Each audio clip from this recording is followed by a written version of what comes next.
경제 소식을 빠르고 친절하게 전달해 드립니다. 오늘 굿모닝 경제는 권혁중 경제평론가와 함께하겠습니다. 어서 오세요. 어서 오십시오. 네, 안녕하십니까. 자, 미국에서 결국 퍼스트 리퍼블릭 은행이 이제 문을 닫았고 네. JP 모건이 인수를 했는데 네. 그렇다면 위기 확산의 급한 불은 좀 껐다 이렇게 볼 수도 있는 건가요? 네, 시장에서는 그렇게 좀 전망을 하고 예. 있습니다. 그래서 만약에 파산했다 그러면 굉장한 이슈잖아요, 사실. 근데 네. JP 모건이 인수를 함으로써 이 영향을 좀 제한적으로 영향을 줬는데요. 일단은 그 퍼스트 리퍼블릭 같은 경우는 탄광 속의 카나리아라는 얘기를 합니다. 그게 뭐냐면 이 카나리아는 새가 광부들이 이제 동굴 속으로 같이 들어갑니다. 왜 그러냐면 유해가스를 먼저 발견을 해갖고 이게 울거든요. 그러면 이제 위기 속에서 먼저 사전적으로 예고를 한다 이런 뜻으로 보통 이제 쓰이죠. 그래서 탄광 속의 뭐 카나리아 이런 얘기를 하는데, 그러니까 퍼스트 리퍼블릭 은행이 왜 이런 비유를 들었냐면 그 미국에 있는 중소은행들, 뭐 지역 은행들에 대해서 위기를 먼저 보여줄 수 있다. 사전적으로 이거를 예고할 수 있다라는 의미에서 사실 쓰였는데 결국에는 파산했습니다. 그러면은 굉장히 큰 이슈잖아요. 그러면 이제 미국에 있는 지역 은행들이 줄줄이 무너질 수 있어라고 이제는 생각을 했었는데 JP 모건이 이제는 인수를 하겠다라고 단행을 했기 때문에 이 부분들이 이제 오히려 이제 호재로서 좀 작용을 했다라고 보시면 되겠습니다. 실제적으로 이번에 그 JP 모건이 인수한 부분을 본다 그러면 아무래도 그 영향력이 크기 때문에 만약에 퍼스트 리퍼블릭이 망하면은 파산을 하고 이대로 끝난다 그러면 영향이 크기 때문에 JP 모건이 인수를 했는데, 아시겠지만 이제 세 번째 파산입니다. 미국으로 보면. 그리고 규모로 보면 역대 두 번째거든요. 그러니까 그 정도로 사실 영향력이 클 수밖에 없었다. 그런데 이제는 아까 말씀드렸던 JP 모건이 이제 인수를 했다 그랬잖아요. 그럼 시장에서 어떻게 반응을 했느냐? JP 모건 주가가 올랐습니다. 그러니까 그룹주에 대한 주가가 오른다는 거 봤을 때 시장에서는 굉장히 긍정적으로 이제 보고 있다라는 이제 시그널로 익혀질 수가 있겠고요. 그래서 지금 본다 그러면 자산이 상당합니다. 지금 퍼스트 리퍼블릭 자산이 지금 본다 그러면 한 2,330억 달러거든요. 그러니까 우리 돈으로 보면은 이게 한 312조 원 정도가 됩니다. 엄청난 큰 자산인데 이걸 JP 모건이 인수를 한 거거든요. 그러니까 그나마 좀 다행이다라고 보시면 되겠고, 그렇게 위기설이 불거졌을 수밖에 없던 것이 이제 1분기에 이제는 공시가 했는데 경영 공시를 했는데 여기서 예금이 1,000억 달러가 빠져나온 것을 확인이 됐거든요. 그러니까 뭐 지역은행 이제 다 망할 수 있다. 왜냐하면 대형은행으로 돈을 다 뺐다는 얘기거든요. 그래서 지금 위기설이 막 나왔었다가 다행히 뭐 이번에 인수를 하면서 사실 강제 매각 수순에 들어가면서 그나마 좀 한숨을 돌렸다 보시면 되겠고, 근데 의미는 이렇게 좀 평가해 볼 수 있어요. 그러니까 보통 우리가 은행이 망한다 그러면 예금보험공사, 우리나라로 본다 그러면 뭐 미국 같은 경우에도 예금보험 기금이라고 있는데 여기서 사실 전액 물어줘야 되잖아요. 뭐 미국 같은 경우는 우리 돈으로 3억 정도 이제는 보장을 해주는데 우리나라는 아직도 이제 5천만 원이죠. 아무튼 간에 이거를 보장해 줘야 되는데 이거에 대해서 큰 손실이 이제 발생할 수밖에 없습니다. 만약에 이제 파산하게 되면. 근데 적은 비용을 들이면서 사실 뭐 예금자 보호를 전액 JP 모건이 인수를 했기 때문에 자산을 그대로 인수했기 때문에 가장 적은 비용을 들였던 파산이다라고 이제 의미를 볼 수 있거든요. 그러니까 이제 시장에서는 좀 호재로서 작용을 했고요. 그래서 저는 좀 뭐 미국에서도 그런 평가가 나오지만은 그 은행에 대한 자산에 대해서 신뢰성을 다시 한번 회복했다. 그러니까 이런 상태에서 가장 싫어하는 섹터가 있습니다. 가상화폐 섹터거든요. 왜냐하면 은행이 위기설이 나올 때마다 가상화폐가 들썩거렸거든요. 특히 비트코인이 들썩거렸는데 이번에 마찬가지로 이제 JP 모건이 인수를 하면서 예금자 보호에 대해서 어느 정도 신뢰감을 줬습니다. 내 예금은 은행에 넣어놔도 안전해라는 시그널을 줬거든요. 그러면 이제는 가상화폐 쪽에서는 사실 싫어하는 이슈죠. 그래서 이런 것도 이제 맞물려 있고, 어쨌든 간에 미국 은행 소비자, 그러니까 금융 소비자들에게 미국 금융은 안전하다. 은행에 돈을 넣어놔도 내 자산을 지킬 수 있다라는 신뢰감을 다시 한번 좀 확인해줬다는 그런 의미로서 좀 의미가 있다라고 생각을 해봅니다. 네. 그럼 JP 모건이 인수 이후에 뭐 뉴욕 증시 어떻게 좀 반응을 했나요, 오늘? 그러니까 사실 파산 이슈만 나오고 사실 끝났다 그러면 완전히 증시는 무너졌겠죠. 근데 이제 JP 모건이 인수하겠다라고 밝혔기 때문에, 그러면 금융당국도 이제 허용을 해줬습니다. 그러다 보니까 좀 영향력은 좀 제한했다라고 보시면 되겠는데, 일단은 뭐 다우지수도 0.14% 하락을 했고요. 이제 나스닥 지수도 0.11%, S&P 500 지수 0.04% 하락하면서 영향력은 확실히 좀 제한적으로 줬다라고 좀 생각을 해보겠습니다. 지금 아까도 말씀드렸지만은 소방수 역할을 했다 그랬잖아요. JP 모건이 이제 주가가 2% 정도 올랐습니다. 그러니까 시장에서는 긍정적으로 보고 있다는 얘기거든요. 이 부분에 대해서. 그래서 이런 부분도 볼 수 있겠고 또 시장에서 왜 이거를 긍정적으로 보냐 그러면 JP모건이 과거에 사례가 있었습니다. 제이미 다이먼 회장이 이제 중심으로 해서 과거 금융위기 때 이전 뭐 그 당시에 있었던 베이스턴스라든지 원스턴 뮤추얼 이런 어떤 은행들을 인수해 갖고 은행업계 1위가 됐거든요. 그리고 뒤탈이 없었습니다. 그러니까 뭐 깔끔했었거든요. 그러다 보니까 이번에 인수도 크게 뭐 잘 진행될 것이다라고 이제 신뢰가 있는 거죠, 시장에서. 그래서 과거 사례가 있었기 때문에 뭐 영향력은 굉장히 제한적이고 오히려 이제 FOMC 회의 때문에 좀 민감하게 좀 반응할 수 있다라고 말씀을 드리겠습니다. 네. 자, JP모건이 뭐 소방수 역할을 하긴 했지만 그렇다고 해서 모든 위기가 끝난 거냐 이 부분에 대한 의문점도 좀 있거든요. 그러니까 다른 은행이 또 파산할 가능성은 없는지 또 미국의 그 상업용 부동산이 또 새로운 뇌관이 될 수 있다 이런 분석도 있더라고요.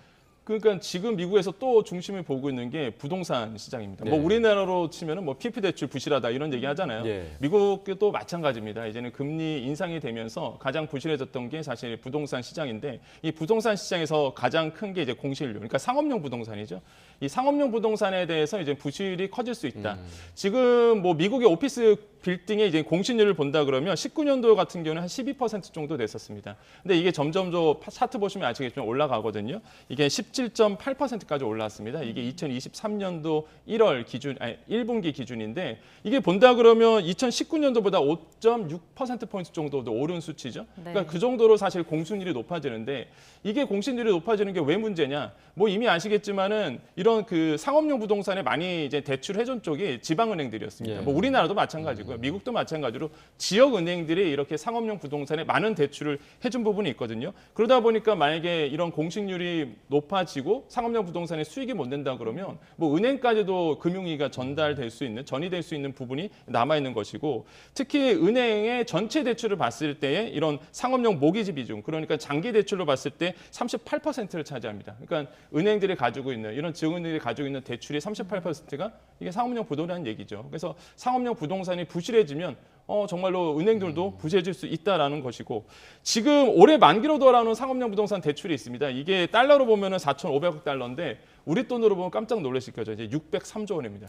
우리나라가 만약에 603조 원 들어온다고 그러면 아마 감당이 안 될 건데 미국이니까 가능한데 일단 603조 원이 올해 말에 이게 대출이 돌아오거든요. 상업용 부동산 쪽에서. 그러니까 이런 것들 때문에 지금 이제 미국에서는 상업용 부동산에 대한 위기설 이런 것들이 이제 나오고 있다라고 저는 생각을 해보겠습니다. 예. 네. 자, 이번에 국내 소식도 짚어보겠습니다. 내년에 적용될 최저임금을 결정하기 위한 첫 전원회의가 오늘부터 시작되는데 이제 10,000원을 넘을지 이 부분이 좀 관심인 것 같아요. 그렇죠. 원래 전원회의가 전체 회의가 지난달에 한번 있으려고 했는데 이제는 그 이제 공익위원 중 한 명이 뭐 노동계에서 얘기하기를 너무 친성향적이다, 친정부 성향적이다 이런 얘기를 해서 사실 무산된 경우가 있었습니다. 왜냐하면 9명에서 27명이 모여서 이제 회의를 갖게 되는데 그래서 오늘 이제는 첫 전원 회의가 이제 열리게 됩니다. 그래서 말씀드렸지만 과연 이 부분에 대해서 과연 우리나라의 그 최저임금이 1만 원이 넘어설 것인가 이런 부분이 이제 초미의 관심사인데 네. 19년도 같은 경우에는 이제는 그 최저임금 인상률이 한 10% 정도 됐었습니다. 그러다가 한 2020년도에 이제는 전년 대비해서 한 2.87%로 내려갔거든요. 그러니까 왜 그러냐면 그 전까지 너무 많이 올렸다라는 거죠. 그러면서 이제 한 자릿수로 이제 증가가 됐죠. 그래서 2022년도 5% 정도, 23년도 최저임금은 전년 대비해서 5% 정도 올랐는데 그러다 보니까 지금의 최저임금은 한 9,620원 정도가 됩니다. 그러니까 월급으로 따져보면 200만 원이 처음 넘어선 거거든요. 근데 만약에 이번에 이제는 2023년 대비해서 내년도 최저임금이 3.95%만 올라도 이제 1만 원이 이제 돌파를 하게 돼요. 그렇게 된다 그러면 뭐 역대 최대다라고 좀 보시면 되겠습니다. 그래서 과연 이 부분에 대해서 1만 원이 넘어설 것인가? 지금 소상공인이나 중소기업, 기업 입장에서는 너 해도 너무한다는 목소리가 지금 시장에서 이제 나오고 있거든요. 그만 좀 인상해라, 동결해라 이런 얘기가 나오고 있고 노동계 쪽에서는 아니다, 더 높여야 된다. 그래서 지금 노동계에서 얘기하고 있는 게 12,000원 정도 요구하고 있거든요. 물론 이게 타협을 하게 됩니다. 항상 이제는 노동계와 이제 뭐 공익 요원도 있겠지만은 기업계, 그러니까 9명이 모인다고 그랬잖아요. 이게 이제 6월 28일까지 결정을 해줘야 돼요. 그래야지만 8월에 이제 노동부 장관이 고시를 하기 때문에 그래서 항상 5, 6월은요 이 최저임금 때문에 항상 이렇게 왔다 갔다 합니다. 그래서 지금 뭐 과연 1만 원이 넘어설 것인가, 넘지 않을 것인가 이런 게 지금 이제 5월 달에 결정될 것이다 보고 있습니다. 예.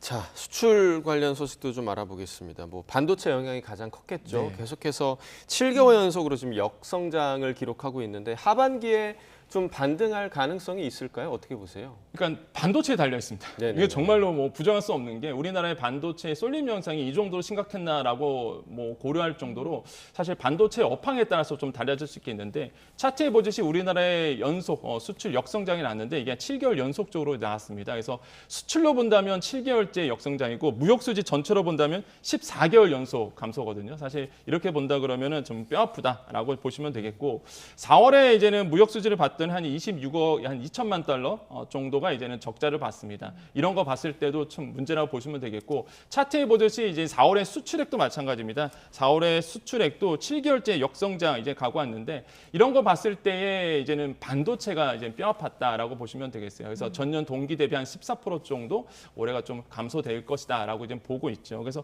이런 것들이 이제 보여질 수 있겠고 그 역시 역할은 반도체였습니다. 사실 반도체가 보시면 아시겠지만은 41% 정도 사실 전년 동기 대비해서 떨어졌거든요. 그러니까 4월 기준으로 봤을 때 이 정도 떨어졌기 때문에 반도체의 그 영향력이 그대로 크다. 특히 이제는 대중무역에서도 마찬가지입니다. 그러니까 중국 쪽의 반도체가 감소되는 추세였기 때문에 이런 부분이 이제 고스란히 우리나라의 무역 수지에 영향을 미쳤고 특히 반도체 가격이 많이 떨어진 상태죠. 디램이라든지 랜드 플래시 가격이 지금 굉장히 많이 떨어진 상태고 그 이유는 역시나 이제 재고가 너무 많습니다. 그래서 이번에 삼성전자가 발표했던 것도 이제 재고 소진 때문이라고 보시면 되겠고 그래서 재고가 소진되면 어느 정도 이제는 반도체 가격이 오르면서 하반기에는 뭐 희소식이 들릴 수 있다라는 전망이 나오고 있지만 그거는 이제는 지켜봐야 되고 가장 중요한 건 중국 쪽에서 과연 우리나라의 반도체를 얼마나 사줄 것인가에 대한 이슈라고 보시면 됩니다. 그래서 이제 시각의 일각에서 나오는 게 미국만 신경 쓸 게 아니라 중국도 시장도 신경 써야 된다라는 얘기가 그래서 이제 나오는 거거든요. 그래서 그 정도로 우리나라의 반도체의 주요 수입원이 중국이기 때문에 이런 목소리가 지금 나오고 있다라고 보시면 되겠고요. 자, 이런 점이 봤을 때 우리가 보셔야 되는 게 무역 수지 적자는 나올 수는 있어요. 근데 경상 수지 적자까지 같이 나오고 있다는 게 저는 굉장히 굉장히 안 좋은 소식이다라고 좀 생각하거든요. 그러니까 뭐 상품 팔아서 나오는 것도 뭐 때로는 적자 나올 수 있겠죠. 근데 서비스 수지까지 다 합해서 이런 경상 수지까지 적자가 나온다는 거는 전체적인 우리나라의 펀더멘털이 약해지고 있다는 뜻이거든요. 그러니까 이런 것에 대해서 이제 고민이 많이 필요한 시기다라고 생각을 해봅니다. 네. 자, 마지막은 전세 사기 대책 소식인데요. 이번 달부터 전세보증보험 가입 요건이 강화된다고 하는데 네. 이게 어떻게 좀 바뀌는지 설명해 주세요. 그 전까지 이거예요. 내가 집값이 있고요. 전세 가격이 있다 그러면 뭐 전세율이 100% 돼도 보증보험이 됐었습니다. 그러니까 이제 그러니까 무자본 갭 투자가 이제 가능했던 구조였던 거죠. 그래서 네. 이제 정부가 이걸 막기 위해서 이제는 전세가율을 이제 90%로 내렸습니다. 한마디로 이제는 집값 대비해서 전세 가격이 90% 이하여야지만 보증보험이 된다는 거죠. 근데 그럴 수밖에 없는 게 전세보증금 대위 변제액이 너무나 치솟고 있습니다. 그 뜻은 뭐냐면 그러니까 임대인이 이제 전세를 못 돌려주는 거죠, 전세금을. 그러면 이제는 이제 보증보험을 들었기 때문에 이 허그에서 이 보험금으로 이거를 대위 변제를 해줍니다. 한마디로 대신 갚아주는 금액이라고 보시면 되는데 차트 아까 보시면 아시겠지만 2020년도에요. 이 금액이 9,241억 원입니다. 그러니까 엄청난 지금 부분이 이제 나오고 있다. 네. 사고가 많이 나고 있다는 것이고, 그래서 이제 정부가 바뀐 거죠. 집값 대비 전세가율을 봤을 때에 한번 보시면 이제 90% 이하였고, 아까 차트에 보듯이 지금 보시면 대입변제 장난 아니잖아요. 지금 네. 차트 보시면은 21년도와 22년도에 기준이 확 올라가요. 그러니까 이게 지금 진행 중이라는 뜻이거든요. 이게 네. 본다 그러면 차트에 보셔도 거의 한 2배 정도가 점핑을 하잖아요. 2023년도 무시 못한다. 특히 이번에 이제 시장에서 가장 두려워하는 게 2023년도 7월, 8월이에요. 왜 그러냐면 딱 2년 전이 전세가율이 최고였을 때였습니다. 근데 그 당시에 이제는 전세가율이 최고였을 때 전세를 주고 지금 이제 갱신이 돌아오면 2년 갱신 돌아온다 그러면 임대인이 못 돌려줄 가능성이 굉장히 크거든요. 그렇게 된다 그러면 이 대위 변제 금액도 커질 수밖에 없고 사고가 커진다는 얘기거든요. 그래서 이렇게 볼 수가 있겠고 아까도 이제 잠깐 차트에 나왔지만은 그러니까 전세가율이 아까 100%에서 90%로 낮아졌죠. 여기에서 이제는 공시가 적용 비율도 150에서 140% 낮아졌습니다. 그러면은 이렇게 공시가격 적용을 한다 그러면 90 곱하기 이제 140% 이렇게 돼서 126%가 나와요. 그래서 공시가격 대비 126%까지만 이제는 보험이 된다는 거죠. 그럼 여기서 이제 문제가 생기는 게 깡통 전세가 이제 사건 사고가 많아질 겁니다. 왜냐하면 임대인들은 그 정도로 말 그대로 이제 그 차액만큼은 이제 본인이 토해내야 되거든요. 근데 못 돌려내는 분들이 굉장히 많으실 거예요. 그래서 지금 뭐 임대인 협회에서는 이거에 대해서 정부가 뭐 해줘야 해줘야 된다라고 보는데 조금 저는 공감할 수가 없는 게 그 정도 못 돌려줄 돈의 임대인이라면 사실 그거는 사실 합법적이가 않은 거죠, 네, 사실. 하면 안 되는 예, 거죠. 네. 무자본 갭 투자했다는 얘기거든요. 예. 정확히 얘기하면. 그러면 그거는 좀 설득력이 떨어진다. 그렇기 때문에 이번에 정부가 규제 강화했던 것은 굉장히 옳은 판단이라고 저는 생각을 해봅니다. 네. 전세 사기를 막기 위한 효과적인 대책이 될 수 있을지 좀 지켜봐야겠습니다. 권혁준 평론가와 경제 이야기 나눠봤습니다. 고맙습니다. 고맙습니다. 네, 감사합니다.